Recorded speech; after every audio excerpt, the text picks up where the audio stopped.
saya Suyanto. Saat ini saya mengajar di SMKN Negeri 2 Kudus, sekaligus sebagai mahasiswa PPL Daljab Angkatan Pertama di Universitas Pancasakti Tegal.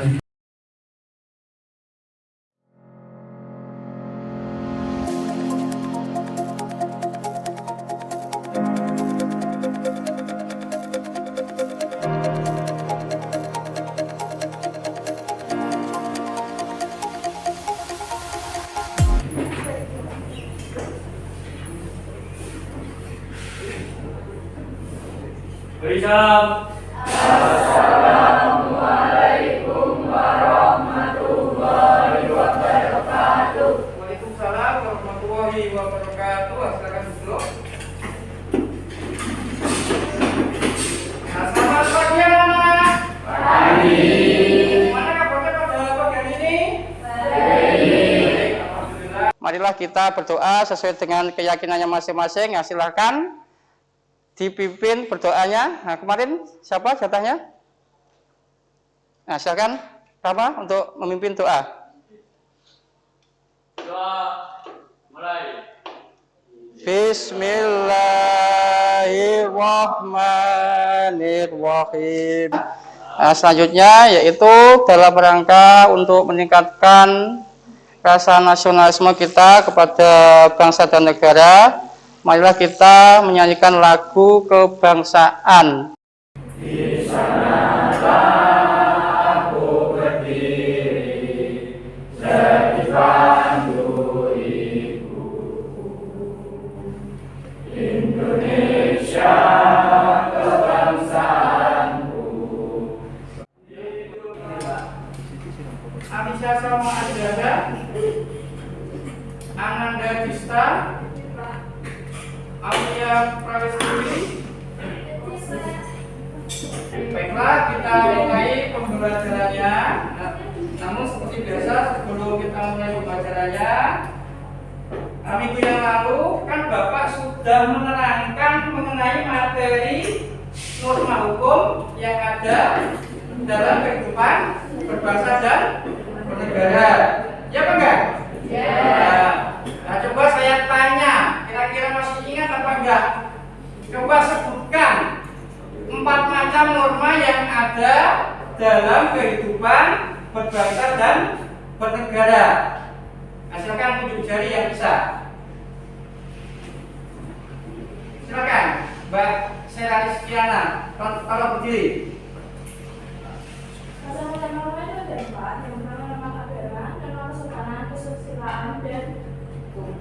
Yaitu ada apa ya, benar sekali ya jawaban dari teman kamu Mbak Serani Sekiana, yaitu ada berapa?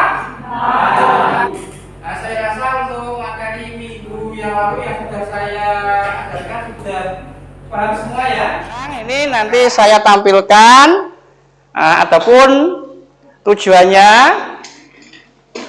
Nah, bisa kamu lihat nanti diharapkan setelah kalian mempelajari mengenai masalah lembaga penegak hukum. Nah, ini yang pertama, kalian harus paham betul nanti menerima dan memiliki sikap syukur dengan adanya lembaga penegak hukum.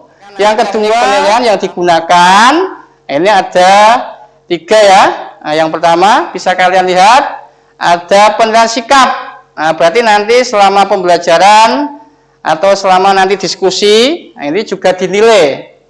Sedangkan yang kedua yang akan Bapak sampaikan melalui PowerPoint ya. Nah, pokok utama yaitu pengertian hukum. Nah, ini perlu saya tampilkan ya. Nah, kira-kira ada yang tahu pengertian hukum itu apa? Silakan yang bisa tunjukkan jari. Nah, monggo Mbak Frida, hukum itu apa Mbak? Hukum adalah seperangkat aturan yang berisi norma aturan dalam kehidupan bermasyarakat. Benar atau salah? Benar ya. Hukum adalah seperangkat peraturan yang berisi norma yang berfungsi untuk menciptakan keamanan dan keadilan dalam kehidupan bermasyarakat. Nah, biasanya hukum ini bisa berbentuk tertulis maupun tidak tertulis. Kalau hukum berbentuk tertulis itu biasanya dibukukan. Sedangkan kalau tidak tertulis itu biasanya berupa norma. Sedangkan yang kedua sekarang sifat hukum. Nah, ini dibagi menjadi 3 ya. Yang pertama ada sifat mengatur. Yang kedua sifat memaksa. Yang ketiga bersifat melindungi. Nah, kira-kira kalau bersifat mengatur yang diatur itu apa? Kira-kira perilaku kita dalam kehidupan sehari-hari itu nanti diatur yang namanya hukum ini. Paham ya? Jadi misalkan kamu membuat pelanggaran itu juga dianggap sebagai bertentangan dengan yang namanya hukum. Yang kedua bersifat memaksa. Nah, ini yang dipaksa apanya kira-kira? Ada yang bisa menjawab? Ayo silakan. Ada yang bisa menjawab? Nah, coba Pak. Maksud dari maksa apa Pak?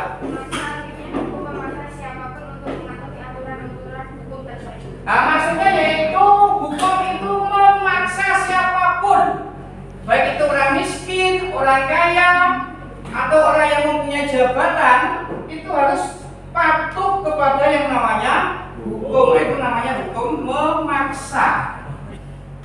Nah, kira-kira dari apa yang sudah Bapak terangkan, ada yang tanyakan? Ada apa enggak? Ada ya? Nah, kalau nggak ada, untuk kegiatan hari ini, nanti selanjutnya yaitu kita melakukan diskusi ke kelompok. Silahkan mengelompok di kelompoknya masing-masing sesuai kelompok yang kemarin sudah kita buat di grup WA.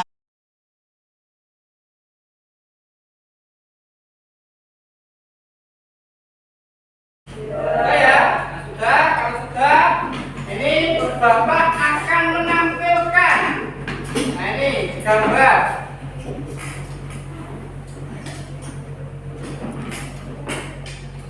Nah, ini di sini ada gambar salah satu lembaga penegak hukum yang sedang melakukan operasi penilangan ya ini ya. Nah, ini namanya lembaga penegak hukum apa kira-kira? Polisi. Nah, polisi nama lembaga penegak hukum yang diakui dalam undang-undang apa? Coba siapa yang bisa menjawab? Nah, monggo Mbak, sampaikan. Selain polisi Bapak. Jaksa sama hukum. Jaksa sama hakim Mbak, bukan hukum. Nah, itu nanti tugas kamu kalau mendengarkan semuanya. Nanti kalian membuat poster lembaga penegak hukum yang ada di Indonesia dengan menggunakan apa? Media kan? Canva. Nah, adapun isi poster tersebut itu harus memuat yang pertama harus ada pengertian, yang kedua harus ada tugas dan kewenangan, yang ketiga harus ada fungsinya. Nah, nanti setelah selesai, kalian harus presentasi sesuai dengan tema yang sudah kamu buat. Nah, kalau sudah selesai presentasi, nanti hasil dari poster Canva tersebut harus dikirimkan atau harus dikumpulkan, bisa melalui mailpin atau dikumpulkan secara langsung. Paham ya? Paham. Ada yang tanyakan sebelum kita mulai? Nggak ada? Nah, kalau nggak ada, bisa memulai.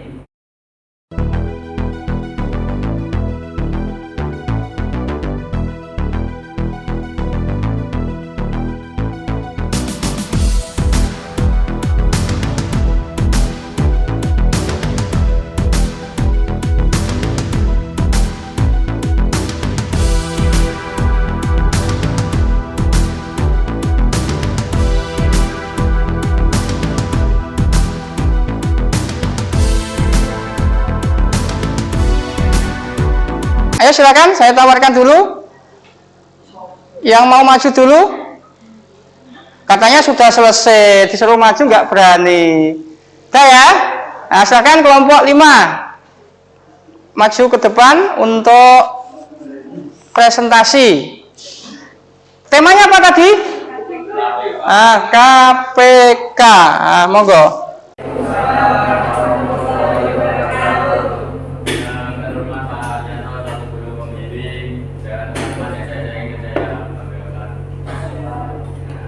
Perkenalkan, kami dari kelompok 5 dengan jumlah 4 orang ingin mempresentasikan hasil diskusi yang sudah kami lakukan tadi yang bertemakan tentang KPK. Untuk pemaparan materi bisa dijelaskan oleh Mbak Anu. Untuk itu Komisi Pemberantasan Korupsi Republik Indonesia, biasa disingkat KPK, adalah lembaga negara yang dibentuk dengan tujuan meningkatkan daya guna dan hasil guna terhadap upaya pemberantasan tindak pidana korupsi. KPK bersifat independen dan bebas dari pengaruh kekuasaan manapun dalam pelaksanaan. demikian presentasi dari kelompok kami. Selanjutnya akan dibukakan sesi tanya jawab. Jika ada yang ingin bertanya atau memberikan saran, bisa dimohon untuk berdiri dan menyebutkan namanya. Nah, silakan kelompok mana yang mau bertanya tentang KPK. Tolong semuanya harus mendengarkan ya, jangan hanya terfokus apa yang kami kerjakan. Terima kasih atas pertanyaannya dari Cindy. Bentuk jawabannya ialah UU nomor 3 tahun 1971 tentang pemberantasan tindak pidana korupsi. Terus yang kedua adalah ketetapan MPR nomor 11 atau MPR 1998 tentang penyelenggaraan negara yang bebas KKN. Perpres nomor 5. Itu Mbak jawaban dari teman kamu, Rama, dasar hukum yang digunakan KPK. Nah, untuk kesimpulannya, saya tawarkan dulu. Ada yang mau berani untuk menyimpulkan dari diskusi ini. Misalkan dia dari pengertiannya, dari unsur. Dari kesimpulan diskusi pada pagi hari ini, yaitu lembaga penegak hukum adalah organisasi dari pihak yang berhubungan dengan masalah peradilan yang berfungsi untuk menciptakan keadilan dan kedamaian. Dan salah satu contoh lembaga penegak hukum yang saya ketahui setelah melakukan diskusi ini ada 5. Yang pertama ada KPK, advokat, kejaksaan, hakim, dan polisi. Sekian kesimpulan yang bisa saya sampaikan, Pak. Terima kasih. Tepuk tangan buat. Terima kasih ya. Banyak kesimpulan saja ya. Misalkan sebelum pelajaran saya akhiri, kira-kira ada yang ditanyakan atau tidak? Tidak ada ya. Nah, kalau tidak ada, Bapak punya ini tugas untuk kalian. Nah, soal pilihan ganda nanti bisa kalian kerjakan di rumah lewat LMS Melpin. Sekarang sebelum saya tutup, nah kira-kira manfaat apa pembelajaran pada pagi hari ini yang kalian dapatkan? Coba siapa yang berani maju? Nah, coba apa yang kamu dapatkan, Mbak? Manfaat dari pembelajaran hari ini adalah saya jadi lebih paham mengenai masalah hukum Pak, terutama mengenai tugas dan wewenang penegak hukum. Dan tepuk tangan buat. Jadi manfaat yang kamu dapatkan, kamu jadi lebih tahu hukum itu apa, unsur hukum itu apa, pelanggaran hukum itu apa, contoh penegak hukumnya itu apa. Nah, itu manfaat dari pembelajaran pada pagi hari ini. Nah, jadi misalkan kamu sudah mendapatkan pelajaran tentang hukum, nah, kamu juga harus ini patuh terhadap hukum. Yang kedua, apa yang akan kalian lakukan setelah kamu mendapatkan pembelajaran dari ini? Nah, monggo Mbak. Saya akan lebih menaati untuk mengenai peraturan-peraturan hukum yang ada. Nah, saya akan lebih menaati peraturan hukum yang ada. Tepuk tangan. Nah, sebelum saya akhiri, nanti minggu depan kita akan melanjutkan menyebutkan materi yang baru ya, yaitu ancaman militer yang atau non militer yang dihadapi oleh bahasa Indonesia. Wassalamualaikum warahmatullahi wabarakatuh.